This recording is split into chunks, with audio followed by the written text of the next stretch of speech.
Suksesan penyambutan Raja Salman bin Abdul Aziz Al Saud di Indonesia ini tidak lepas dari peran penerjemah, yaitu sosok Pak Mukhlis Hanafi. Nah, untuk mengetahui seperti apa pengalaman beliau mendampingi dua pimpinan negara, sudah bersama dengan saya Pak Mukhlis Hanafi. Assalamualaikum. Waalaikumsalam warahmatullahi wabarakatuh. Bisa diceritakan Pak, sepertinya ini mendadak sekali penunjukannya untuk mendampingi Presiden dan juga Raja Salman. Pada hari kedatangan, saya bersama Menteri Agama ikut menunggu di ruang VIP itu. Begitu Bapak Presiden datang dan ada salah seorang menteri Saudi Arabia yang ingin bincang-bincang ringan dengan Pak Presiden, dan saya lihat tidak ada penerjemah. Lalu kemudian saya berinisiatif duduk di belakang mereka lalu membantu Presiden menerjemahkan. Kemudian Pak Presiden panggil saya.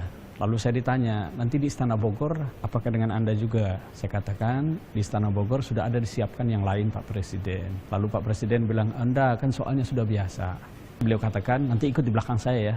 Nah, sudah sejak itu saya ikut beliau turun ke landasan, saya berada di belakang lah, viral lah foto, saya berada di belakang di antara Raja Salman dengan Presiden Jokowi. Seperti apa sosok Raja Salman ketika datang kemudian bersama dengan Presiden seperti itu? Turun di eskalator itu, lalu kemudian dengan liftnya ke bawah, memang seperti tegang begitu ya. Seperti apa kiranya sosok sang raja ini.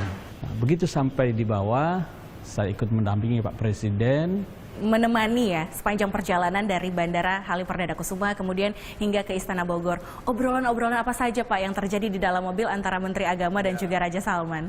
Menteri Agama menjelaskan bahwa hari-hari ini memang sering turun hujan.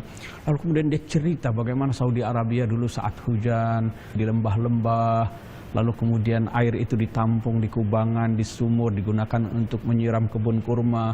Bahkan kadang-kadang kita pakai buat berenang. Sepanjang jalan dia lihat kok hijau sekali. Dia pikir hutan. Lalu dia tanya kepada Menteri Agama, itu di balik hutan itu ada penggembala kambing, sapi, ternak-ternak lain nggak katanya. Kata Pak Menteri, semua ada, kecuali onta katanya.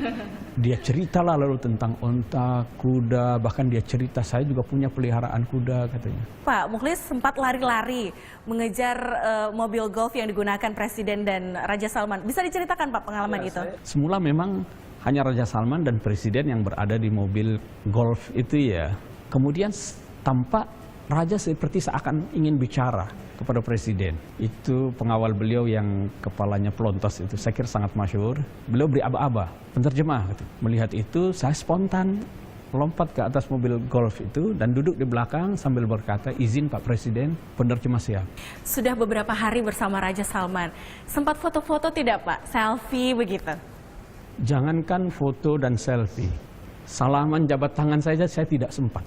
Karena bagaimana saya mau salaman? Saya kan hanya mendampingi kerja saya. Begitu Presiden bertemu pertama misalnya dengan Raja Salman, mereka salaman, kan tidak mungkin giliran saya setelah itu. Atau saya mengawali, kan tidak mungkin. Jadi kerja saya kan hanya mendampingi ya. Terima kasih sekali Pak Mukhlis Hanafi atas informasinya, menarik sekali ceritanya selama mendampingi Presiden dan juga Raja Salman.